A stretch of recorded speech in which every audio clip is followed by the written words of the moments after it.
Hello, our esteemed viewers, and welcome to our top-notch education consultancy program. And I would like to share certain nuggets for our teachers this afternoon.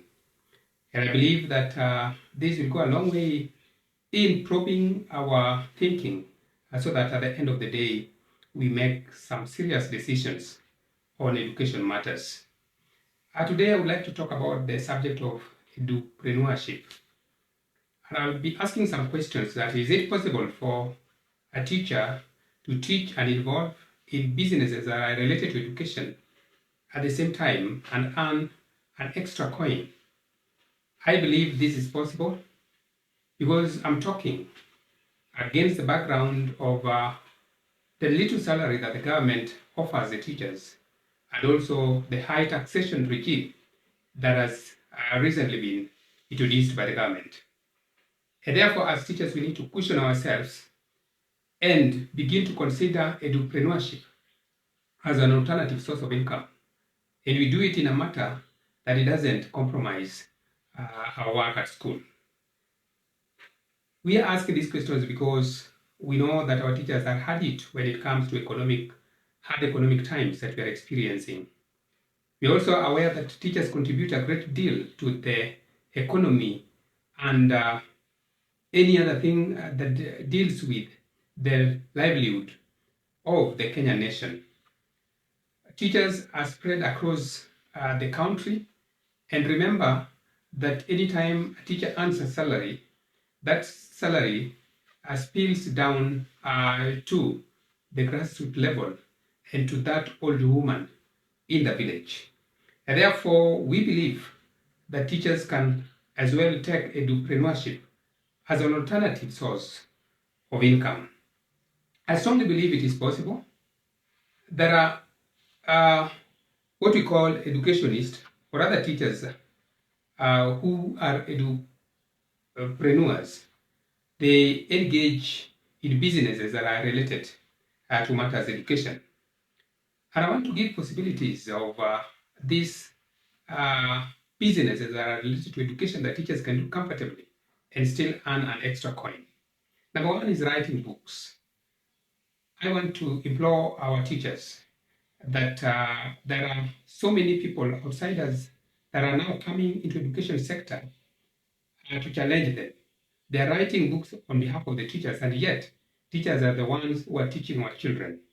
This is an area that teachers should look into and begin to write books, because by writing books, remember, you can earn that extra coin. We are moving towards CBC, and there are not enough materials that have been written for CBC. Of course, the designs have been made by Kenya Institute of Curriculum Development, but again, not so much has been written. I've been looking at the designs that have been made by Kenya Institute of Curriculum Development. So far, the ones that have been designed go up to class 7.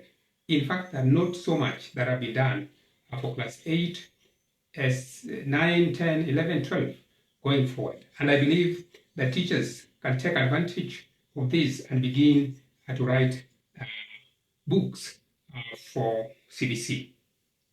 Now, another thing is creating digital content. And creating digital content actually earns. I believe strongly that we can do this. There are so many social media platforms where teachers can earn an extra coin. You can actually open a YouTube account and probably begin to gain subscribers. And finally, YouTube has a way of paying if you reach certain subscribers or even certain viewers. So I believe this is an area that teachers can take advantage of and probably do very well in. There is podcast. You can do some work, maybe two teachers doing some podcast and actually helping the teachers and our students. And this will go a long way, and teachers can earn extra coin from what we call the digital content. We can create digital content and still be effective teachers, because digital content does not need you to get out of school. You can still create digital content even at the comfort of your staff room, even at the comfort of your office. These are possibilities, and teachers must take advantage of the same to cushion themselves against the hard economic times. Teachers can also involve themselves in what we call the learning supplies.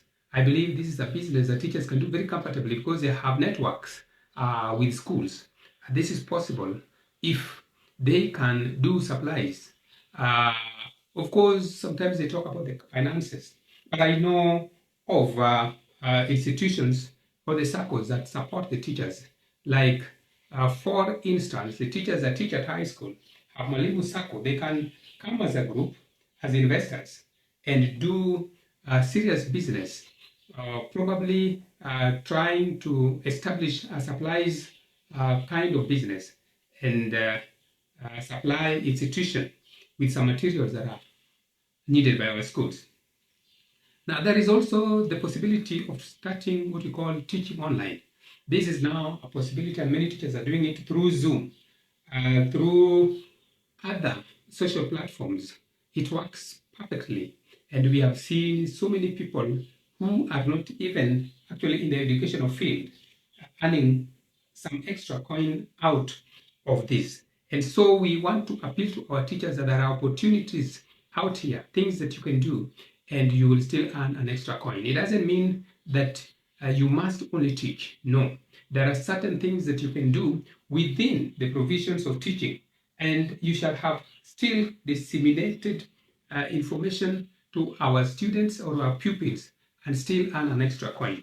So we want to appeal to our teachers to be proactive when it comes to these issues, because I believe strongly that there are certain things that you can do, because we are hard hit by the hard economic times. We are hard hit, and therefore the taxation regime that has been implemented by the government, the housing levy, and other levies that have been put on the shoulders of the teacher by the government is actually adding some more weight to the weight that the teachers already have. So my appeal is that our teachers should take advantage of certain edu-preneurships that are within their reach. Now, there is also the possibility of trying to design online courses. I have seen this, some teachers are doing it, and I believe that teachers can take advantage. Remember, the teaching force is over 300,000. And you can imagine that kind of force and that kind of network and that kind of clientele, or we call them the customers, that the teachers can write to.